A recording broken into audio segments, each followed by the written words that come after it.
Good morning, everyone, and thank you for attending this webinar today.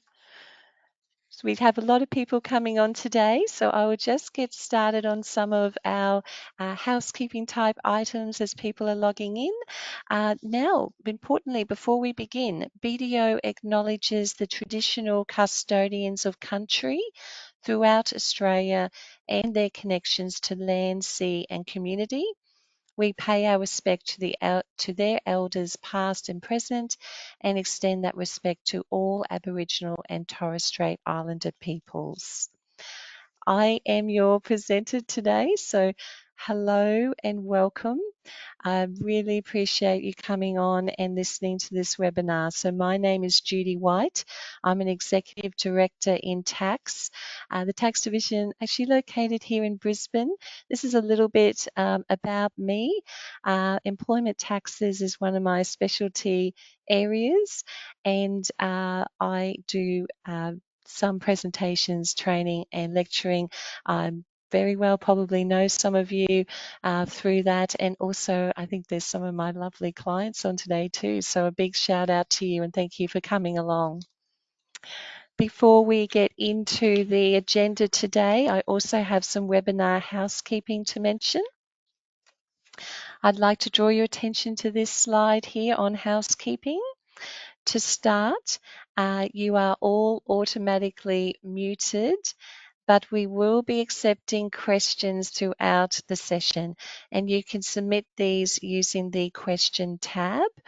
I am going to keep an eye on that, but I will do the presentation first, and I am looking at leaving time at the end to then refer to your questions. So keep them coming at any time, pop them through, and then we'll have a look at the end. So we'll try to get through as many questions as possible.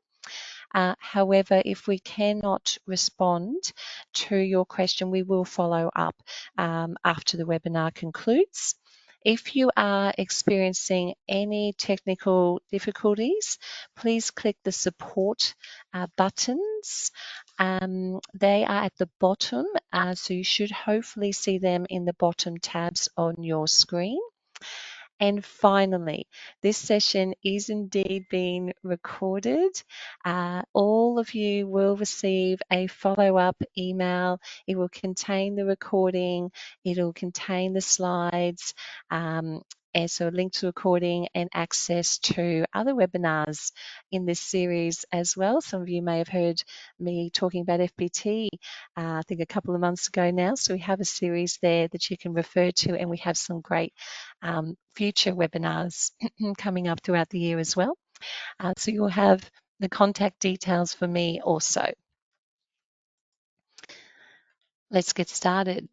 So the agenda today, so we are here for Payday Super, principally the draft legislation that came out the middle of March. What I'm going to do is set the scene, have a bit of history, and then get into the draft legislation. So you'll see on this slide, just looking at that brief quarterly system overview, then into the framework that was released, then into the draft legislation, which is our main point of discussion today. And at the end, I just wanted to refer, I guess, to some other more commercial elements if we haven't covered those too much at that point, to talk, for example, about the submission that we have made and some of the key points in that BDO submission as well near the end. So just starting off then on the overview and setting the scene for today. And what I wanted to do was just mention that the Payday Super regime is referring to changing to a payday system. It is currently a quarterly system. So just that brief touch in on the fact that that's going to need to change to go to a payday basis. We use the standard type of quarters, so your March, June, September, December quarters. And the way that the super guarantee system works currently is that the superannuation contributions are due by the 28th day of the month after quarter end. So this slide just is a reminder of those dates. And just also to step back for a sec, so we are talking about superannuation guarantee contributions today. So to clarify, that is those contributions mandatory system that employers are required to make for their employees. So on their earnings, it's currently the 11.5% rate. That's increasing to 12% from 1 July. That is the last legislated rate increase. So some of you or most of you may have noticed that that super guarantee rate has been increasing by 0.5% for each financial year for a few years now. So it's going to land on 12% from 1 July onwards at this point. So that's a little bit what we're talking about and the due dates. This slide talks about the consultation period and the initial idea. So in the 2023-24 federal budget, it was announced then to instead have our employers moving from quarterly to payday. So employers will be required to make those super guarantee contributions on the same day, essentially. So aligning it with payday. So after that federal budget announcement, there was a consultation paper that was released. Again, you may have been involved or noticed these developments. That was back in October 23, a little while ago now. It was an extensive consultation paper. So that was on the Securing Australian Superannuation announcement in the federal budget. Now, BDO did put a submission out on that too, so you can find that on our website. And just lastly, on this particular slide, noting why in particular this is a significant topic. So firstly, the proposed Payday Super regime is scheduled to commence 1 July 26. Don't know about all of you, but I'm still adjusting to the fact that we're already in May. And before you know it, we're going to be into the next financial year. And so just clarifying, it is proposed to start in about 14 months' time. So that's the current situation for the start date of this new regime. And just also, this is something that as per the draft legislation currently, it applies to everyone, every employer, effectively the same. So irrespective of the size of that employer, their region, their industry. So it is quite wide-reaching development in the taxation space in terms of this new regime for super guarantee. So we have the federal budget announcement. Then we had the consultation, initial consultation period. What happened next was in September 24, Treasury released their framework. So there's a link there to the framework if you wanted to have a look at that or to familiarise yourself again. It was 4 pages. And from what I understand effectively that framework went into the draft legislation. There wasn't a lot of change from that, and the draft legislation built on that. So that was like the bones of the legislation coming out of the framework, and now the draft legislation has been based on that. And here we are. We are now find ourselves in the middle of March on a Friday afternoon, mind you, rather late. So for those of you that are not in Queensland like I am, and you were an hour ahead at that time, possibly it even finished up for the lovely weekend. Anyway, we got a surprise. Gift in the draft legislation coming out and prior to the election as well. So, as some of us were not expecting that development. Now, just on that point, we wanted to have the webinar in this week after the federal election so that we could tailor it or make any further comments if necessary. And just noting, of course, that this was introduced by the government, which has now been re-elected. So we would anticipate that we'll continue down the path, journey down the path of this. So we will await to see what happens from here. But we do have the draft legislation had a submission period, which we did as well at BDO, and I'll get to that at the end of the session today. And so those comments were due by the 11th of April. So that is where we're at right now, is that comment period has essentially passed, and Treasury government will be assessing through that information. And so then, of course, we would need to wait for the legislation to be updated, where applicable, tweaked, changed, and then introduced into Parliament. So just clarifying where we are at right now and noting that this is draft right now, but same government that we have.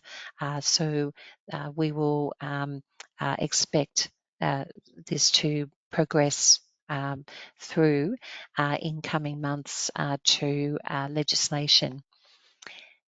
This slide just takes us back in terms of the draft legislation coming out. So Treasury released a package, including the legislation, regulations, explanatory materials.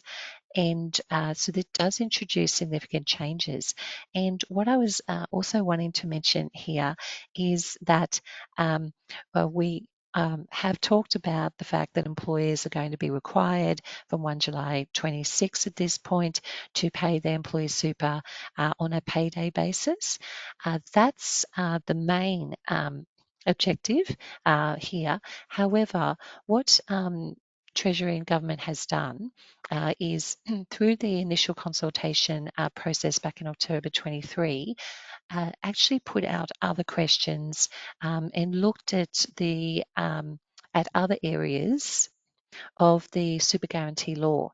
So they have included changes to other aspects of the law, not just the quarterly parts. So we are looking at some quite significant changes to the super guarantee situation. So I will look, I will get back onto that shortly as I take you through.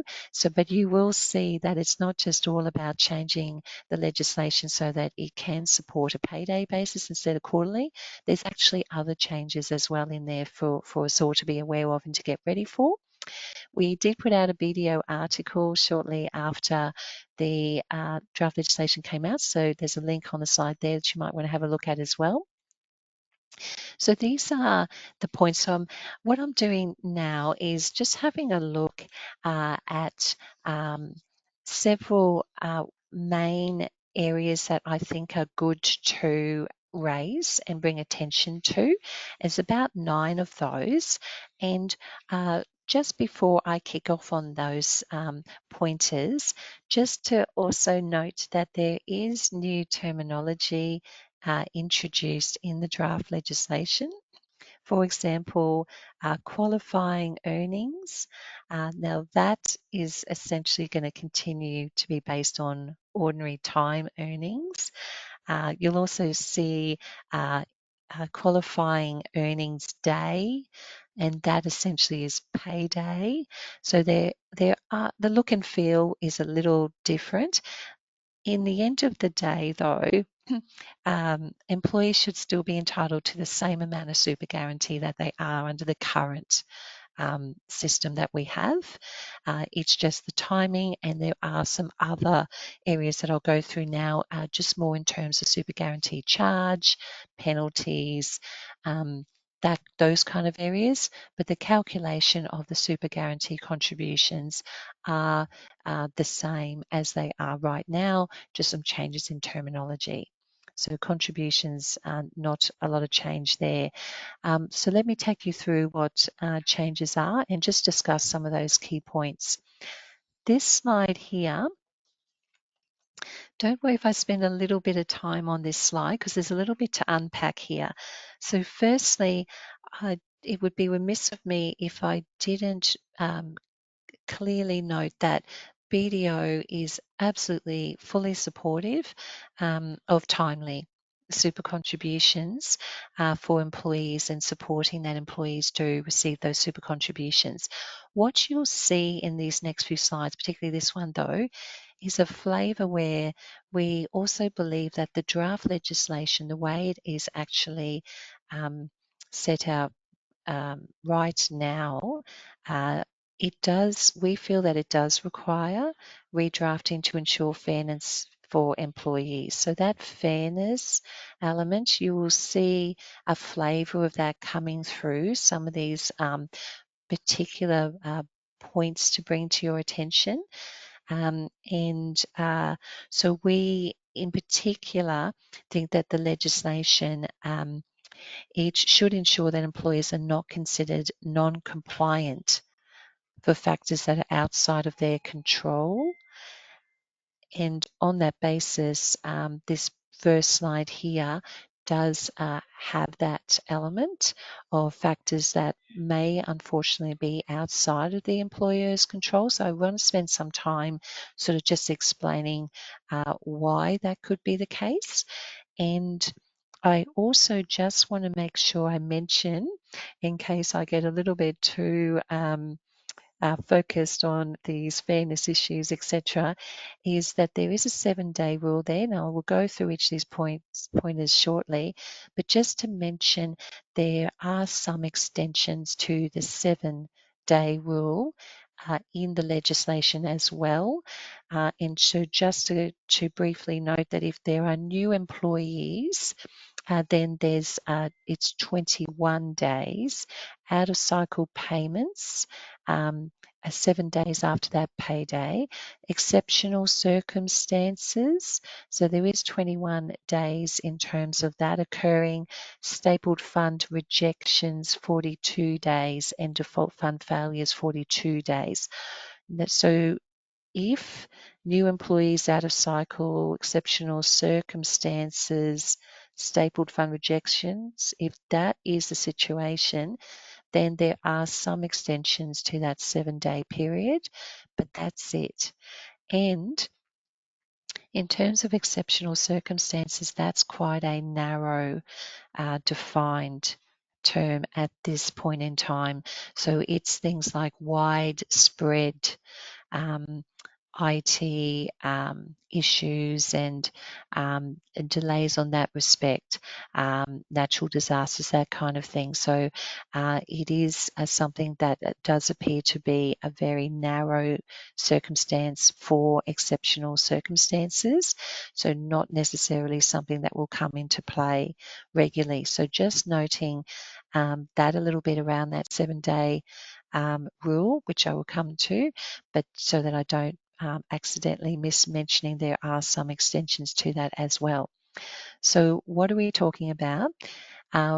I just need to set the scene up as to what the 7-day rule will mean before I get down to that additional point to say 7 days for what? Okay, so 7 days in its calendar days is going to be introduced for employers to be compliant in order to have contributed the super guarantee contributions. That has to be within a 7 calendar day period of payday.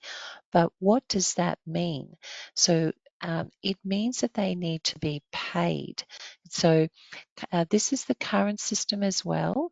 In terms of the paid requirement. It's just that currently we have 28 days after quarter end. Under the proposed Paydays super system, it will be 7 calendar days after payday. So it's a lot shorter and a lot more often every payday.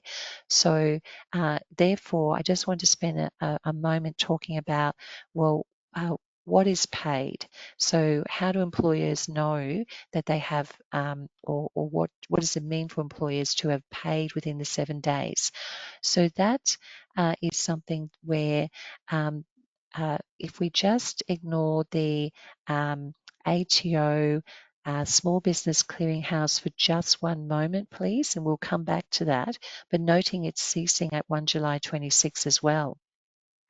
So just ignoring that clearinghouse for now, what it means to all other employers currently is that the super contribution is required to be received by and capable of allocation in the ultimate employee's super fund. Sorry, it's a bit of a mouthful there, but just to be trying to get that as technically correct as I can, and then I'll come back to those sort of practical issues. So, employer here, clearinghouse in the middle, employee super fund on the other end. So currently, when the employer makes that superannuation contribution for the employee, it needs to get from the employer through the clearinghouse and to the super fund, be able to be allocated by the super fund within the current time frame, which is 28 days of the month after quarter end. That is not changing. Okay, so that's still the requirement. So one particular area to point out is especially for those of you who are using a small business clearinghouse. So I am talking about these first few points all together. They're very much entwined. So if I just jump over to that third point for a moment and come back. So just noting that that ATO Small Business Clearinghouse, which is available for employers that have less than 20 employees, that is going to cease from 1 July 26. So the same day as the Payday Super regime due to commence. So small businesses will no longer have the option from 1 July 26 to treat super contributions as paid upon processing by the clearinghouse. So at the moment, if you are using you as an employer, the small business super clearinghouse, there are different rules. So paid is actually considered to have been compliant at the time that the super contribution reaches the clearinghouse. Okay, now that is only, just to be really clear here, only the small business super clearinghouse that the ATO operates. That is not any of the other clearinghouses. So, since that clearinghouse will cease from 1 July 26, that will align the small businesses with all other employers who must ensure that the super contributions are actually received by and capable of allocation into the employee's super funds. They have to get from the employer through the clearinghouse and to the employee's super fund, and that's everybody. Now, I won't speculate on whether there will end up being any change to that because we have a start date of 1 July 26 at the moment for the Payday Super. We don't actually have legislation, etc. So, maybe there could be change. This is all what is what we know right now, and what we'll have to be prepared for is that the clearinghouse is slated as ceasing from 1 July, and the Payday Super regime is also proposed to commence from that date, 1 July 26. So piecing that back together, so the legislation, the draft legislation, maintains the existing definition of when superannuation contributions are considered paid, and therefore when the employer will be considered compliant with the super guarantee law. Contributions are currently only deemed paid when they reach the employee's super fund and able to be allocated, except for instances with that small business clearinghouse, noting that is ceasing. So everyone will therefore be required to have to only, let me start again. Every employer will only be considered compliant from the start of the Payday Super regime where the contributions are considered paid and they do reach the employee's super fund and capable of allocation. Under the draft legislation, that period will be 7 calendar days. So that remains unchanged from the framework. It is calendar days, it's not business days. So this is the point where we feel that could potentially expose employers to the liability being the super guarantee charge for circumstances that are beyond their control. Even if the contributions are made promptly after payday or even on payday, the contributions still need to make their way through the clearinghouses and through to the employee's super fund within a 7 calendar day period. So that is one of the key takeaways for today, is noting the proposed compliance period of 7 calendar days from the payday under this proposed new super guarantee system. There are other things I wanted to chat and point out to you as well. The frequency. So you can imagine that a system changing to payday will therefore impact employers differently in terms of their payroll frequency that they use. So it's regardless of whether it's weekly, fortnightly, or monthly, it is the same system. It is a payday system basis.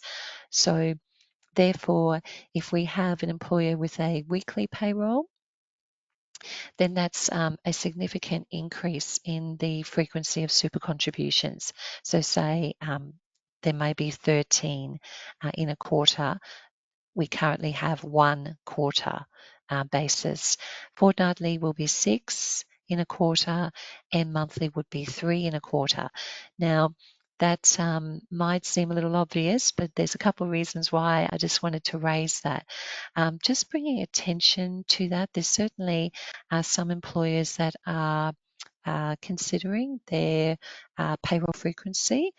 Some employers unfortunately don't have a choice in terms of considering. There might be other factors such as awards or enterprise arrangements where they may be actually required to have a payroll frequency, or for certain employees have a payroll frequency which is weekly. But just sort of giving some thought in terms of the payroll frequency is something. And secondly, what I'd really like you all to consider is the non-compliance. So I'm going to launch into super guarantee charge shortly and penalties, and just bearing in mind that that is per non-compliance. So if one weekly payroll contributions were not paid on time, ultimately that is non-compliance. Now, the reason for that, say it's a software glitch, or possibly it's an allowance, a new allowance where super guarantee should have been applied and it wasn't.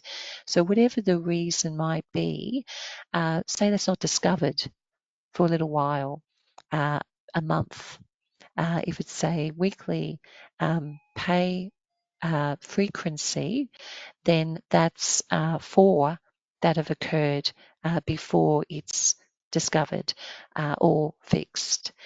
Fortnightly, that's twice.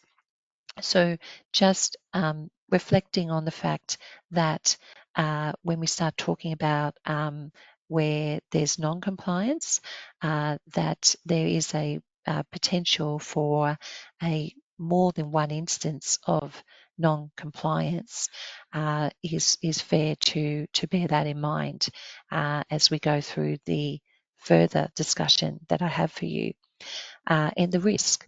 So just really want to BDO, we feel that there is risk in terms of that non-compliance to start considering. And there are,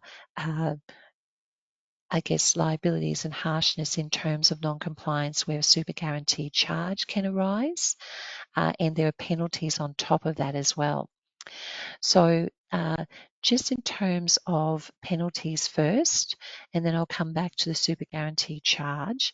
So there is a penalty system currently in the super guarantee law, which is based on up to 200% of the super guarantee charge itself. So they're known as the Part 7 penalties in the law. At the moment, that is discretionary. So there is a guidance from the ATO, the Australian Taxation Office, of instances where they will apply their discretion and will not levy or will remit that penalty or part of. So it can be a significant amount, up to 200%. However, there is opportunity of it being remitted, particularly, for example, a voluntary disclosure.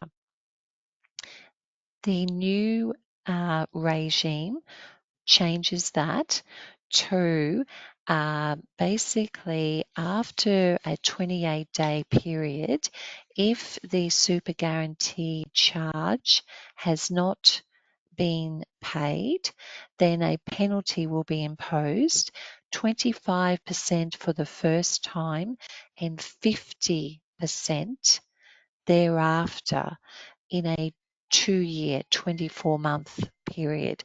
And just reflecting back on the fact that if something has occurred and it continues to occur in terms of non-compliance, you can see that quite quickly you may find that the employer is facing a 50% penalty for that second non-compliance onwards. Now, the other important point about the new regime is that the draft legislation provides for no discretion. So unlike the current system where that 200, up to 200% penalty, there is some discretion for the ATO to remit and not levy that much or levy only part of it. The new system, there's no discretion on those penalties. And just noting that there is that initial 28-day periods involved. So if there's a capacity to pay, then there won't actually be a penalty levied if it is paid within that time. So that's something, I guess, to point out and consider if there is a capacity to pay by the employer or not. And if not, within that time period, then the penalties will be automatically applied based on the super guaranteed charge. Now, also just wanted to mention that there is a maximum contribution base. So every quarter there is a maximum where an employer is not required to contribute over that. So under the new system, that will become an annual base, and it will be aligned to the individual's concessional cap. So we've got the employer on this side contributing as mandatory requirement under the super guarantee law. And on the other side, we have the employee who is the benefactor of those superannuation contributions into their super fund, but there's a cap on that, and it's currently $30,000. So the new legislation, draft legislation, proposes to bring those into line on an annual basis, which is great. And so what does that all mean? Well, basically, if we take a $30,000 cap and presume that is still the cap once this new system commences, and we use a 12% super guarantee rate, then that will apply to earnings of $250,000. And so we're talking potentially about more high income earners here, and just saying that any earnings over that annual base of 250,000 would not require any further super contributions to be made. Now I'd like to talk a bit about the super guarantee charge itself. So currently, what we have is we have three components in a super guarantee charge. So we have the shortfall, then we have an interest component and an admin component. Now, the shortfall, that is the amount of super that was incorrectly made. So this is the amount that should have been made. So for example, if there was an allowance and super should have been contributed on that allowance and it wasn't, then that allowance would be the shortfall. So it's the amount of super that should have been paid that wasn't. Also, it's the amount of super that's paid late. Okay, so that's equally as important here is late contributions are also considered non-compliant and will ensure a super guarantee charge arises. So currently we have the shortfall, interest and admin. Under the new proposed system, there are changes to the interest component and the admin component. So I'll take each in turn. The interest component, it is currently 10% nominal, so a simple interest. It's proposed to change to general interest charge, so that does change every quarter. So the general interest charge, and it will be a daily compounding basis. So as an example, the current general interest charge rate applying for this June 25 quarter is 11.17%. And secondly is the admin component. Now this one I find really interesting as a practitioner in this space in wrapping my head around, and looking forward to delving a bit more deeply once we get some more feedback as to whether this continues as proposed in the draft legislation into legislation.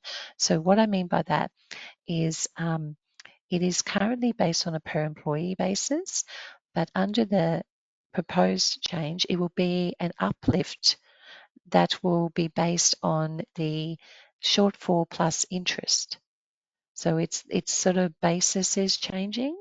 So at the moment, it's a fixed $20 per employee per quarter basis in the admin component. And so it's proposed to change to a 60% uplift of the total of the shortfall and the interest. Now, currently, that $20 amount, that is fixed. So there's no discretion by the ATO to remit not levy that. Under the proposed new system, there is discretion. So that's good news. Before we cheer too loudly, it's 60%. It can be reduced for voluntary disclosures, but there's a sliding scale depending on how long it takes to make the voluntary disclosure and whether the ATO has come knocking previously. And when I say come knocking, with single touch payroll now, there's more visibility where the ATO can be picking up on issues and coming knocking, so to speak, so coming to you and raising an issue for yourself, for employers. So that all means that the ability to reduce that 60% uplift depends on those factors. And on behalf of BDO, and my personal view is I am concerned about that size of an uplift at this stage. So there's definitely motivation in the new regime where it's based on the goal is for super to be paid on time. And this is the type of motivation as well, is in the admin uplift in the actual super guarantee charge itself, as well as those penalties. If I see if I can go back, these penalties we talked about, that's on top of the super guarantee charge, and it is based on the super guarantee charge. So not just on the super, the penalties are based on the full charge, which is the shortfall interest and admin. And this slide here mentioned the interest and the admin. Okay, so with the voluntary disclosures, currently we need to do a super guarantee charge statement and lodge it. And there, again, some of you on the call might roll eyes or have a bit of a sigh here, and if you've been through this, it's a fair bit of work in putting together all the information.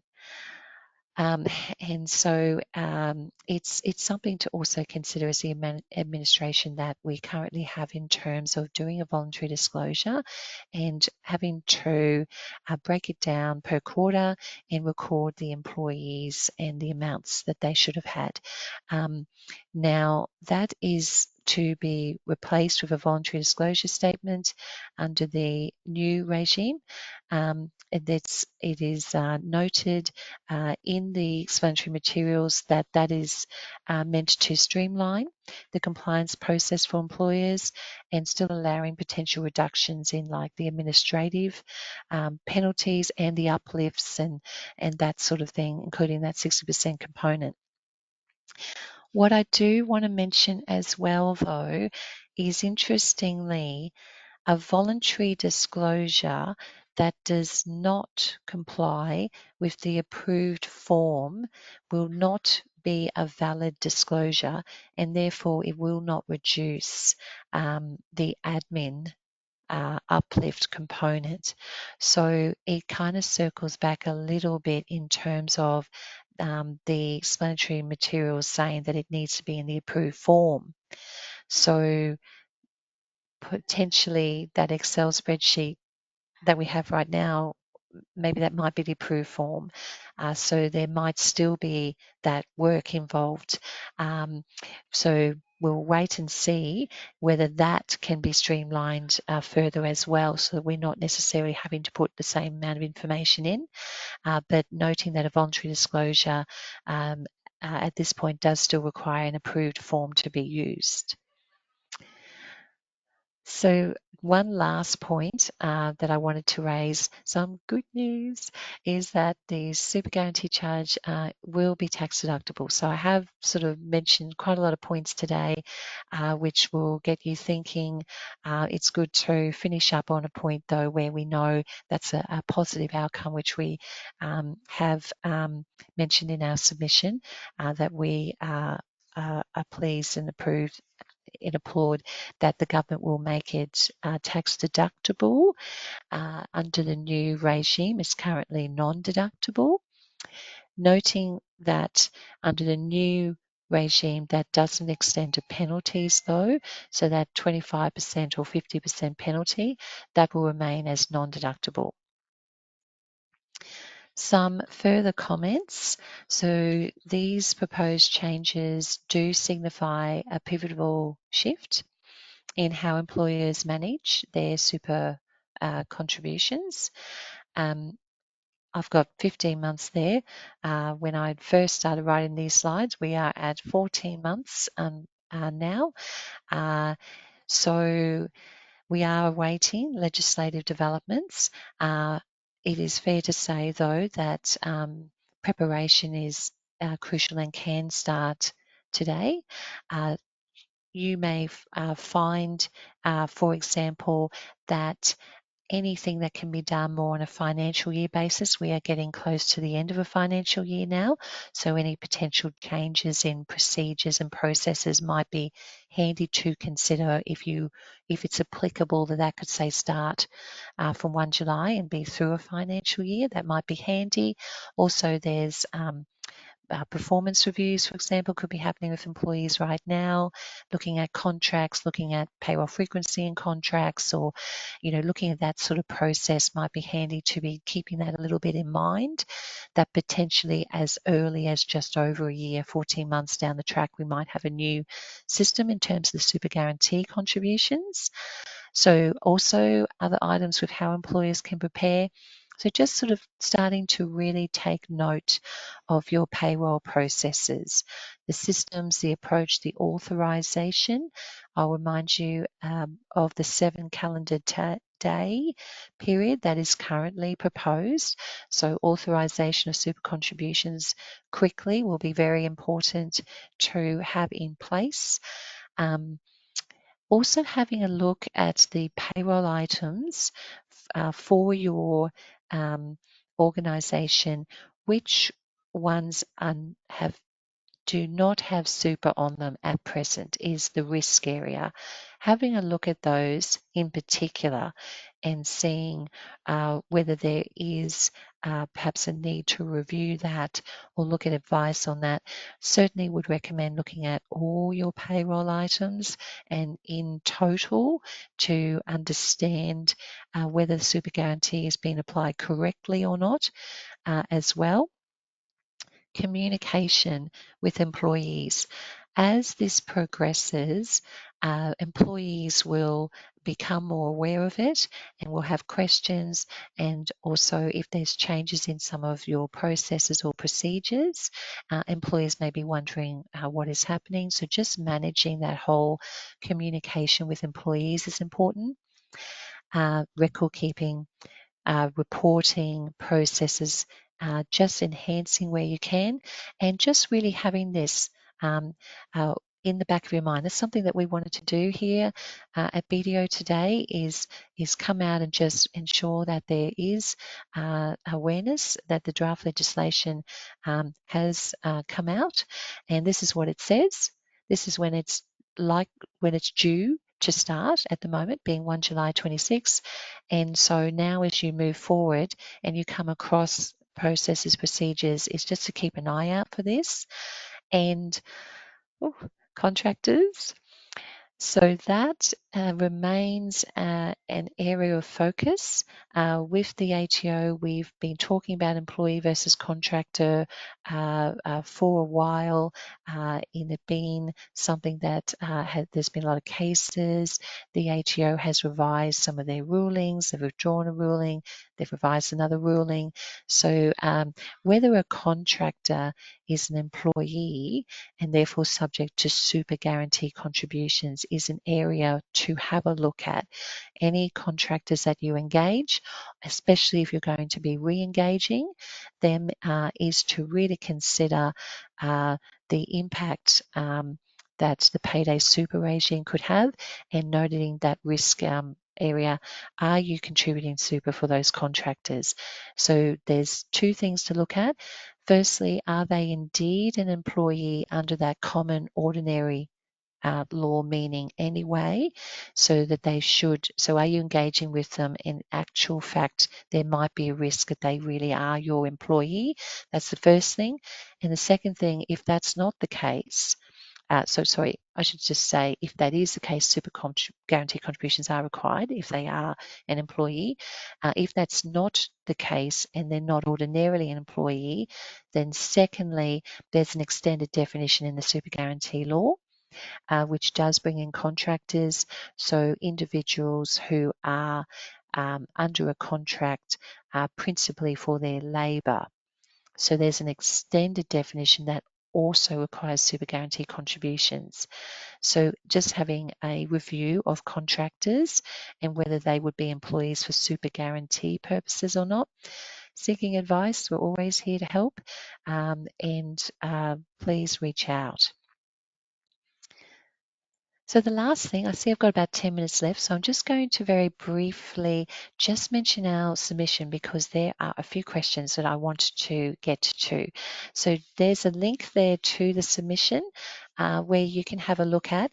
We have tried our best to represent our employer clients, particularly around the issues we've talked about today.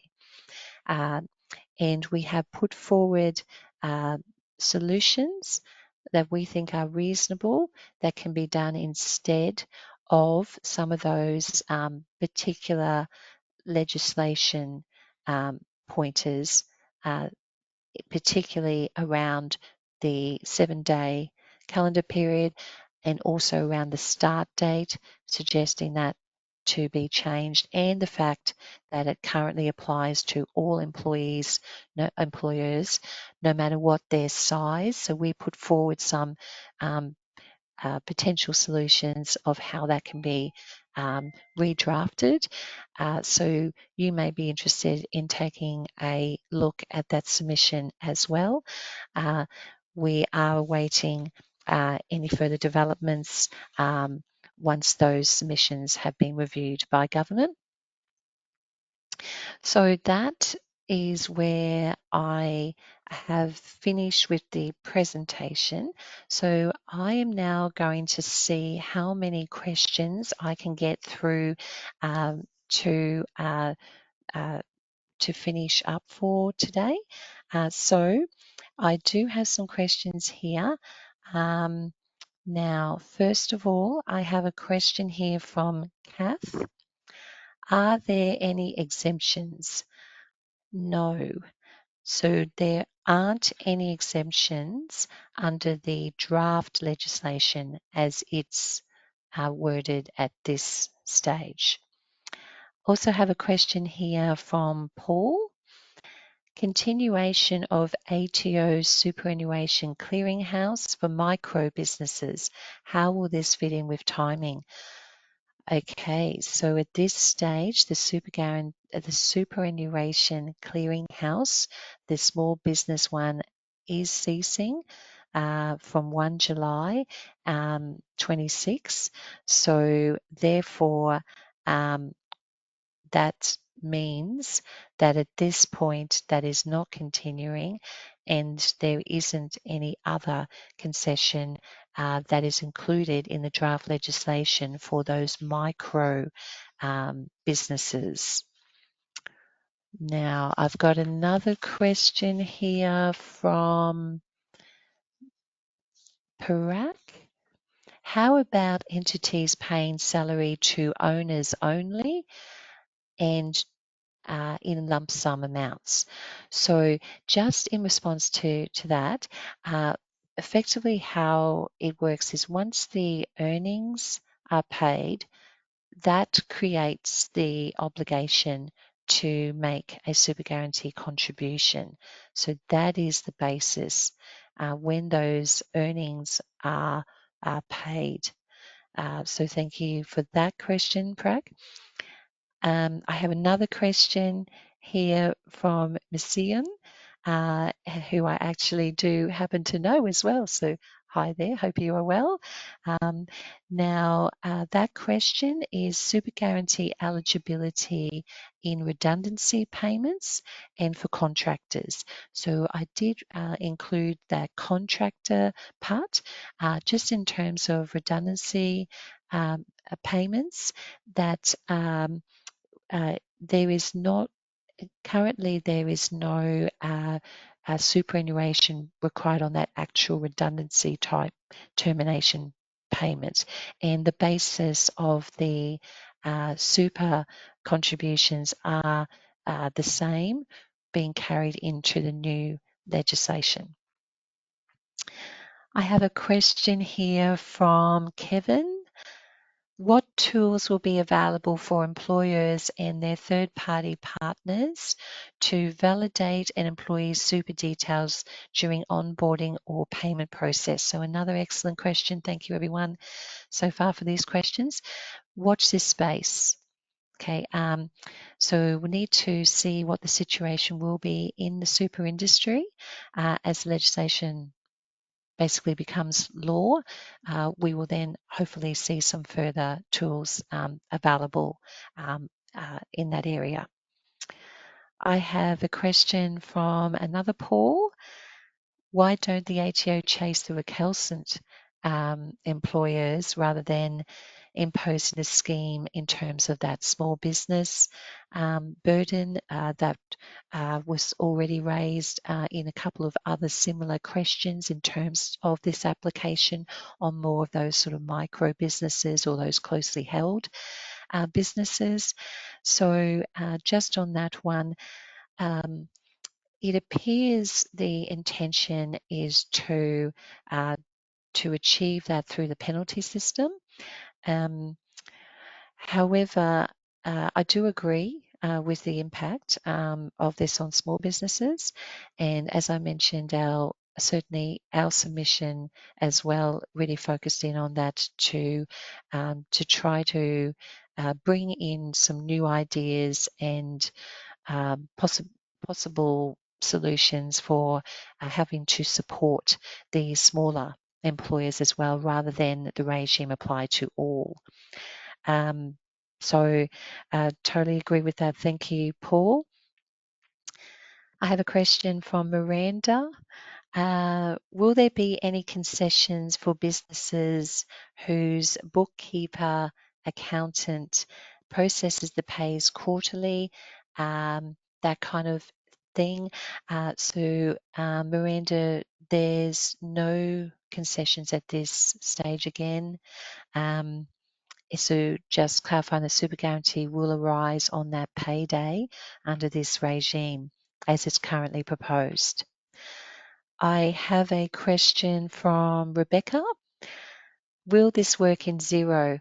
Another really good question. I've seen a lot of banter and comments, especially on social media sites as well, in terms of that, the software element. So in particular for Xero, I believe they have published information on their website in terms of this proposed system. So take a look at that, and they're trying to address that as well.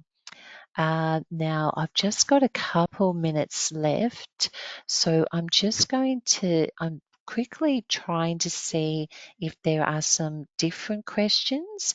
So there's been a few that are repeated, and there's also been some coming through in the session that I've already addressed in the session. So sorry, I'm not ignoring any of you. Don't worry if I don't mention your question. So just having a quick look down to see if there's any more to point to and to discuss before we end today. So just we've covered all of these. Look, I'm so far. So I'll just perhaps try the question from Arthur. Thank you. Thank you, Arthur. Where does the interest and admin components end up? Are they passed on to the employee super account? Excellent question. So admin component, no. And interest component, yes. So the interest component is passed on to the employee's super fund. The admin component is actually retained in consolidated revenue by the government. So that's good to know.